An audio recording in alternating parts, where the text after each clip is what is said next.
જે મારી રેસિડેન્સી દરમિયાન બનેલું. અમે સર્જરીની રેસિડેન્સીમાં હું હતો ત્યારે, અને જનરલ વોર્ડમાં કેવું હોય કે ઘણા બધા ખાટલા હોય, ઘણા બધા દર્દીઓ એક સાથે હોય જનરલ વોર્ડમાં, અને એક પેશન્ટને બ્લડ ટ્રાન્સફ્યુઝન ચાલુ હતું, લોહી ચડતું, અને એને વોશરૂમ જવું પડે એવું હતું. એટલે એને સ્ટાફ નર્સને વિનંતી કરી કે મને થોડી વાર આ પાઇપ ડિસ્કનેક્ટ કરી દો તો હું વોશરૂમ જઈ આવું.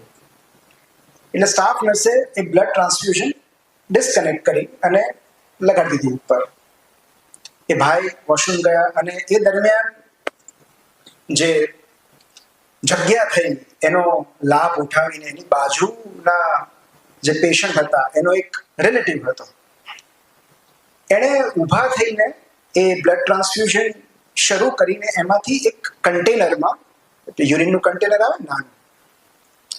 હવે આમાં પણ એવું થાય કે આપણે યુરિન રૂટીનનો રિપોર્ટ અમે પેશન્ટને કહીએ તો એ 50 રૂપિયાનો થાય, 100 રૂપિયાનો. તો એમાં પણ એ જ કન્ટેનર હોય, અને કલ્ચરનો રિપોર્ટ કરાવે એમાં પણ એ જ કન્ટેનર હોય. એ રિપોર્ટ 500નો થાય. એટલે ઘણા પેશન્ટ એવી મીઠી ફરિયાદ કરે કે 500 લીધા તો વધારે જથ્થો લેવો તો આમાં એટલું જ આપવાનું. એટલે ત્યારે એમને ફોડ પાડવો પડે કે આમાં આટલું જ પર્યાપ્ત છે. એ જે તપાસ છે એનો પ્રકાર બદલાય છે, એમાં કેન ન ભરવાના હોય. તો એ જે યુરિનનું કન્ટેનર આવે એમાં એને થોડું બ્લડ લઈ લીધું, એમાંથી 15-20 ml, વધારે નહીં. અને એ એકદમ ચોરી છુપીથી લઈને એને ડબ્બી પોતાના ખિસ્સામાં મૂકી દીધી, અને સ્ટાફ નર્સા જોઈ ગયા, અને દેકારો મચી ગયો વોર્ડમાં, લોહી ચોર. અને બાજુના જે ખાટલાના સગા અમુક તો છે ને આક્રમક થવા જ હોસ્પિટલે આવ્યા હોય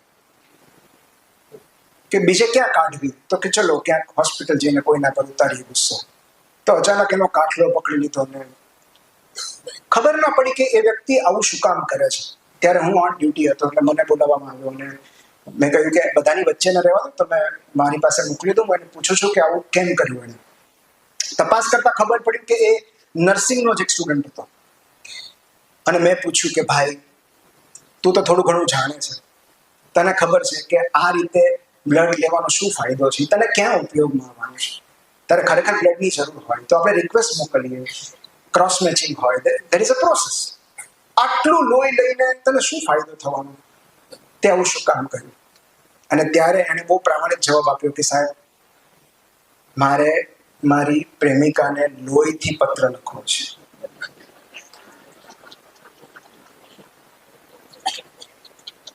મેં કીધું પણ એમાં તારું લોહી હોય.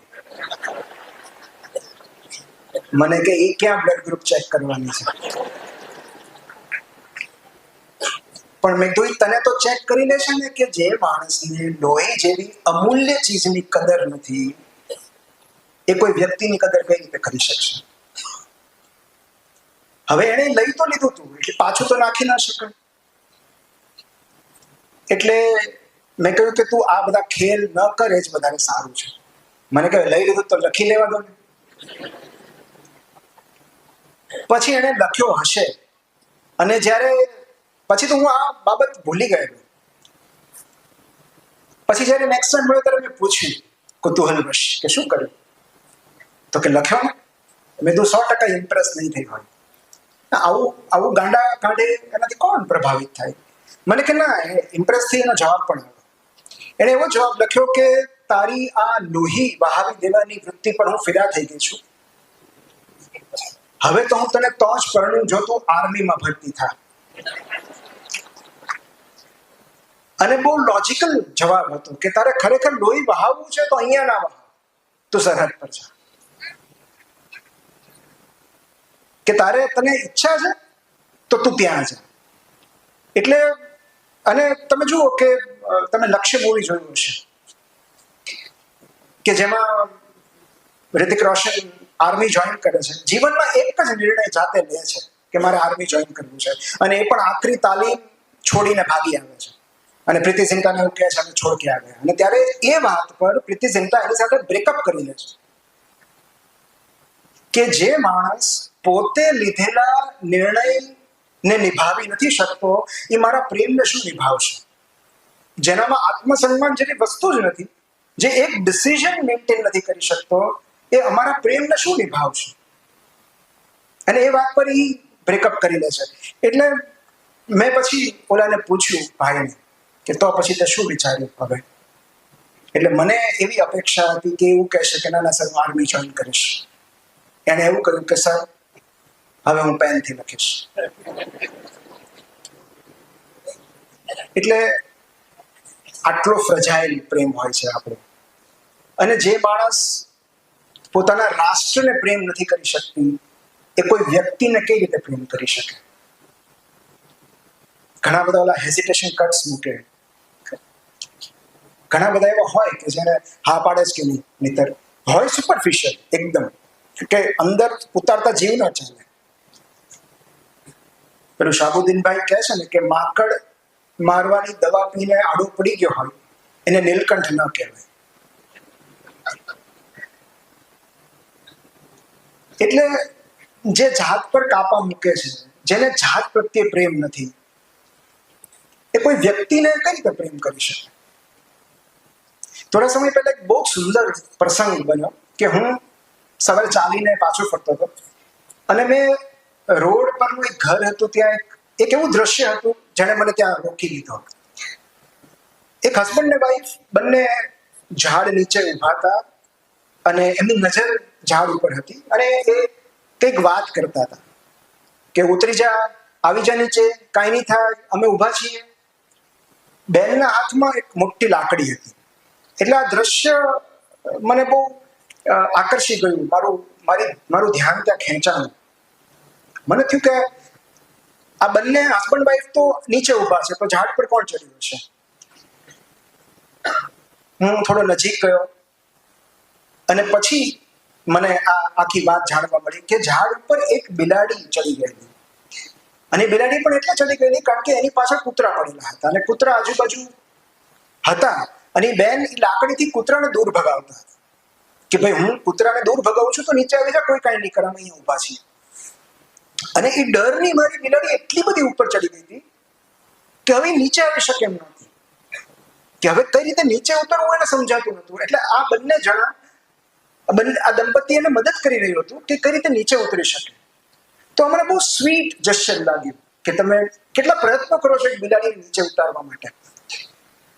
અને પછી હું જોતો હતો કે હવે શું થાય છે, કઈ રીતે નીચે, કારણ કે બિલાડી પણ ડરતી હતી કે હું જમ્પ મારું, મને વાગી જાય તો, એટલી બધી ઉપર હતી કારણ કે ડરની મારી ચડી તો ગઈ. પછી ભાઈએ એક નુસ્ખો અપનાવ્યો. એની એક ઊંચી કાર છે, એ કાર એને દૂર પાર્ક કરી હતી. એ કાર ત્યાંથી લઈ આવ્યા અને ઝાડની એક્ઝેક્ટ નીચે પાર્ક કરી દીધી. અને બિલાડી પછી એ ડાળી પરથી કાર પર કૂદકો માર્યો અને કાર પરથી નીચે આવીને સૌથી પહેલા ભાઈના ખભા પર બેઠી. હવે આ દ્રશ્ય મને બહુ દુર્લભ લાગ્યું કારણ કે યુઝ્યુઅલી બિલાડીઓ પાળવી બહુ અઘરી છે. બિલાડી એટલી જલ્દી તમારી મિત્ર નથી બનતી, કૂતરા બની જાય છે કારણ કે એ બહુ સોશિયલાઇઝ કરે છે જલ્દી. કેટ્સ એટલા બધી સોશિયલાઇઝ નથી હોતી, એ લોકો એટલા બધા ઇન્ડિપેન્ડન્ટ જીવ હોય છે કે ક્યારે તમારા ખોળામાં નહીં બેસે, એટલી તમને નજીક નહીં આવે જેટલા જલ્દી કૂતરા આવે છે. એટલે કોઈ બિલાડી કોઈના ખભા પર બેઠી હોય, આ દ્રશ્ય મારા માટે બહુ અચંબિત કરનારું હતું. એટલે આ આખી વાત મેં ઘરે તો કરી. પછી મારા એક મિત્ર છે, એક દંપતી છે, ડોક્ટર દંપતી, એના ઘરે મેં વાત કરી અને હસબન્ડ વાઈફ બંને બેઠા હતા. એટલે આખો મેં પ્રસંગ કઈ સંભળાવ્યો. આના પરથી મારા ડોક્ટર મિત્રએ એટલું તારણ કાઢ્યું કે બિલાડીઓ પણ તમને તો જ પ્રેમ કરે છે જો તમારી પાસે કાર હોય.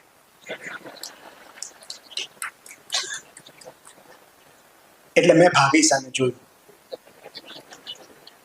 કારણ કે એમના રિએક્શન પણ મહત્વના હતા અને એમણે કહ્યું કે કાર પછી લાવજો, પહેલા વૃક્ષ વાવો.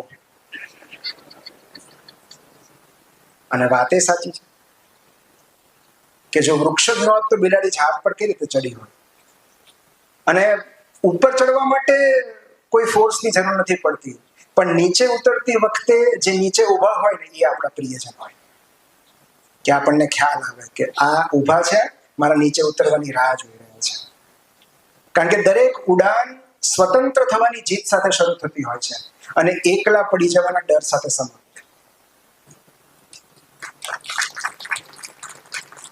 દરેક સવાર સ્વતંત્રતા માંગે છે અને દરેક સાંજ સત્વવાળી.